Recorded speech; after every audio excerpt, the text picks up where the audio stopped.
बिल्कुल ऐसा ही है सर। जिस तरह आपने कहा कि इसहाक डार साहब को देखकर लगता नहीं है डिप्टी प्राइम मिनिस्टर है और जगहसाही भी होती है। तो साथ साथ एक और सवाल इसमें भी बनता है कि पाकिस्तान तहरीक इंसाफ में अब इमरान खान साहब अंदर हैं, बाहर किस पर लोग रिलाय करें, यानी किस पर एतबार करें। अगर उनकी बहनें अंदर जाती हैं वो बयान कुछ अलग होता है, अगर बैरिस्टर गौहर साहब बाहर आते हैं तो उनका बयान कुछ अलग होता है। अली अमीन गंडापुर साहब जब बात करते हैं 6 ज़िले पार करने की, तो तब भी आवाम को एतबार करने में बहुत मुश्किल होती है। और इसी तरह जब नवंबर में बहुत बड़ा काफिला आया इस्लामाबाद की तरफ, उसको भी वापस लेकर चले जाते हैं, या फिर जब आवाम पर बहुत ज़्यादा फायरिंग होती है, सारी चीज़ें देखने को मिली। लेकिन वहाँ से भी अली अमीन गंडापुर साहब चले जाते हैं तो बहुत बड़ा एक यानी कि लीडरशिप मिसिंग नज़र आती है कि किस बंदे पर रिलाय किया जाए, कि कौन है जो अब पीटीआई को आगे लेकर चलेगा, या फिर अवाम किस पर एतबार करे। देखिए, ये एक बचपन में आपने चाइनीज़ विस्पर्स वाली गेम खेली होगी, तो ये चाइनीज़ विस्पर्स तो रहते हैं। मैं अगर अभी आपको बताऊं कि बाहर जो प्रोड्यूसर साहब बैठे हैं, आप उनको जाकर ये मेरा मैसेज दे दें तो उनको मैसेज कोई और पहुंचेगा, और जब प्रोड्यूसर साहब वापस आके मुझे मैसेज देंगे तो मुझे कोई और पहुंचेगा। This is one of the reasons कि आपने ये आइसोलेशन शुरू की हुई है। और आप देखिए कि आपकी स्टबबॉर्ननेस इतनी है कि इंडिया के साथ जंग चल रही है इस वक्त, मुल्क को यूनिटी की ज़रूरत है और यूनिफाई होने की ज़रूरत है। तो आपने एक सूबे के चीफ मिनिस्टर को अंदर जाकर और इमरान खान से आज नहीं मिलने दिया, हालांकि वो केपीके का चीफ मिनिस्टर है। और इस स्टेज पे शायद ये बड़ी ज़रूरत थी कि आप जो है वो यूनिफिकेशन कौम की दिखाते, लेकिन आपने वही वक्त डिसाइड किया कि भाई मिलिट्री ट्रायल्स के ऊपर डिसीजन भी इस वीक में दो, माहौल बड़ा अच्छा है, लोग मान जाएंगे, बोलेंगे कुछ नहीं। फिर आपने वो एक व्हील वगैरह अलाउद्दीन, उसके आपने भाई उठा लिए। यही काम आप पहले जो है वो जो हैं फैक्ट फोकस वाले अहमद नूरानी साहब, उनके साथ कर चुके हैं। ये जवाब नहीं दिया कि किस तरह से मेरे फैमिली मेम्बर्स को डिप्लोमेटिक पासपोर्ट मिल गया। यही गुस्सा था ना भाई, कि जब वो कोई हुकूमती ओहदेदार ही नहीं है तो डिप्लोमेटिक पासपोर्ट कैसे मिल गया, इसका जवाब दे लेते या चुप कर जाते शर्मिंदगी से। फिर अगर दिया था, ऐसा काम किया था 2 नंबर, तो शर्मिंदगी से चुप नहीं, उसके भाई उठा लिए।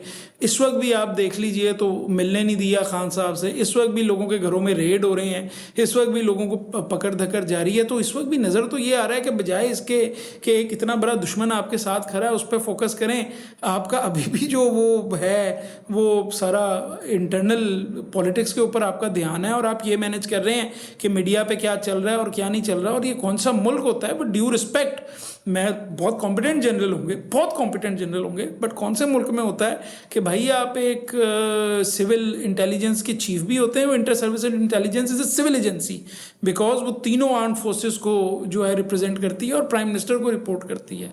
ये तो हमारे मुल्क में है ना कि आर्मी के अलावा ISI का कोई चीफ और बन नहीं सकता। असूली तौर पर तो नेवी से भी आना चाहिए, एयरफोर्स से भी आना चाहिए। ये तो एक कंट्रोल है ना जो उन्होंने बाकी ब्रांचेस के ऊपर भी ले लिया है। उन्हीं को आपने नेशनल सिक्योरिटी एडवाइजर भी लगाया हुआ है।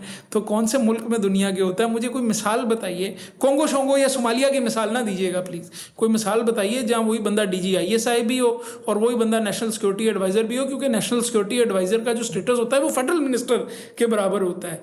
हालांकि DG ISI उससे 3-4 जो लेवल्स है नीचे होता है, क्योंकि प्राइम मिनिस्टर है, फिर फेडरल मिनिस्टर है, फिर स्टेट मिनिस्टर है, फिर फेडरल सेक्रेटरी है, फिर जॉइंट सेक्रेटरी है, फिर उसके बाद जॉइंट चीफ्स ऑफ स्टाफ है, फिर उसके बाद चीफ ऑफ आर्मी स्टाफ है, फिर उसके बाद vice chief of army staff है, फिर जाकर कहीं DG ISI की बारी आती है। तो आपने कहा नहीं यार, ये है जगह तो बड़ी पावरफुल है, लेकिन स्टेटस वेटस झंडा वंडा नहीं मिलेगा तो नेशनल सिक्योरिटी एडवाइजर भी। तो ये नॉन सीरियस एटीट्यूड्स हमारे हैं, ये आखिर हमारे कब ख़त्म होंगे? ये सवालात तो हैं ना जो हमने उठाने हैं। और मैं तो बीच में एक बंदे ने मुझे कहा, मुझे बहुत बड़े मज़े की लगी, उसने कहा कि भाई आप छोटा सा अगर कोई पाकिस्तान से मोहब्बत करता है तो एक काम करे कि मोदी और अमित शाह के हाथ में जाके PTI का झंडा पकड़ा दे, ताकि सब ध्यान उस तरफ जाए तो सही ना कि यार असल दुश्मन तो ये हैं, इनको भी हमने रोकना है, असल काम तो ये है। ये जो हमें जो पाकिस्तानी कौम अपना पेट काट कर जो तनख्वाहें दे रही है वो दे तो इस चीज़ की रही है। रोडें हमारे पास नहीं है, वो सीवरेज खुले हुए हैं, लोगों के पास खाने को पैसे नहीं है, गरीब आदमी बेचारा फटे हुए लेट के ट्रेनों पर लेट के सो रहा है। आपके पास जदीद तरीन डिफेंस इक्विपमेंट है, मर्सिडीज़ गाड़ियाँ हैं, लैंड क्रूजर्स हैं, प्राडोज हैं। भाई इस वजह से दे रहे हैं आपको कि आप वो उस तरफ रुख करें। आपका रुख है ही इंटरनल, मतलब इधर से हट ही नहीं रहा।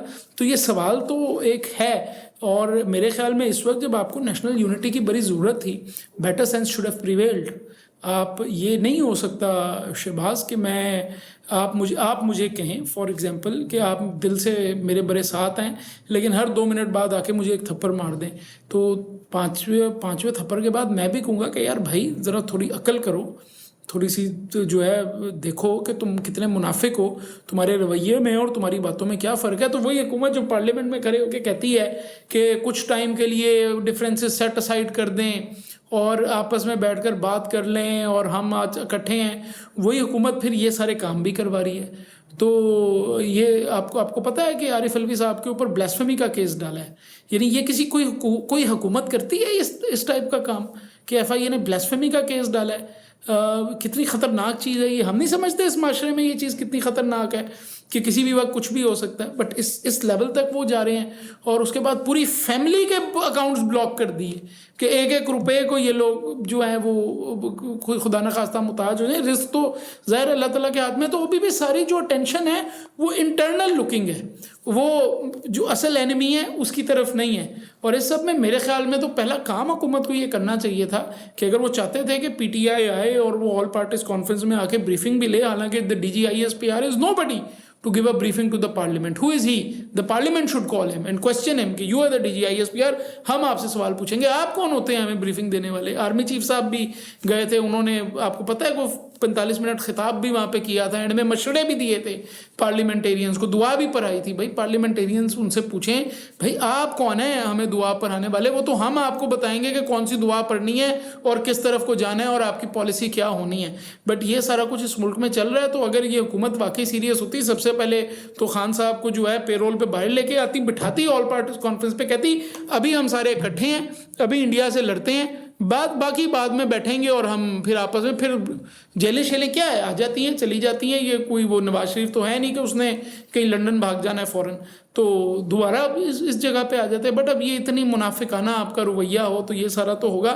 बट थोड़ा सा ज़रा लंबा हो गया। Coming back to what your question was, कि जाहिर है मैं इसके अलावा आपको और कोई जवाब दे नहीं सकता कि जब कोई बंदा प्रिजन में होता है तो जाहिर है कि वो एक कम्युनिकेशन जो बराह रास्त कौम के साथ है वो तो मिसिंग है, और उसका कोई अल्टरनेटिव है ही नहीं, क्योंकि खान का जो कनेक्शन पाकिस्तान के लोगों के साथ है वो किसी इंटरमीडिएटरी के ज़रिए तो नहीं हो सकता ना, वो तो एक आप पर्सनल कनेक्शन इस कौम के साथ उनका है। तो वो जाहिर है एक मसला तो वहाँ पे रहना है। लेकिन बहुत सी मूवमेंट्स हैं दुनिया में जो कि जेल के लीडर जेल के अंदर था और वो चली हैं, और नज़र यही आता है कि कहीं PTI भी आपको ख़त्म होती हुई तो नहीं नज़र आई, बल्कि वो अगर कल को 80% पॉपुलर थे तो आज 90% है, और नज़र ये आ रहा है कि कल को शायद वो 100% पे भी पहुंच जाएं, जिस तरह की ये हरकतें करते फिर रहे हैं हमारे हुक्मरान।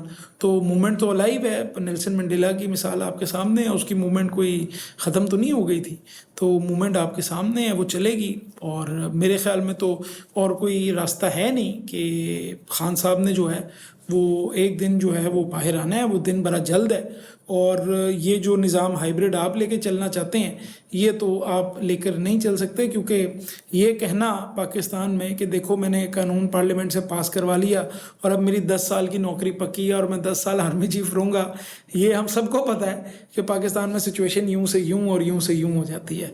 तो ये किसी भी वक्त चेंज हो जाती है, और मुझे नहीं लगता कि वो 10 साल अपने पूरे करेंगे जो उनके माइंड में है।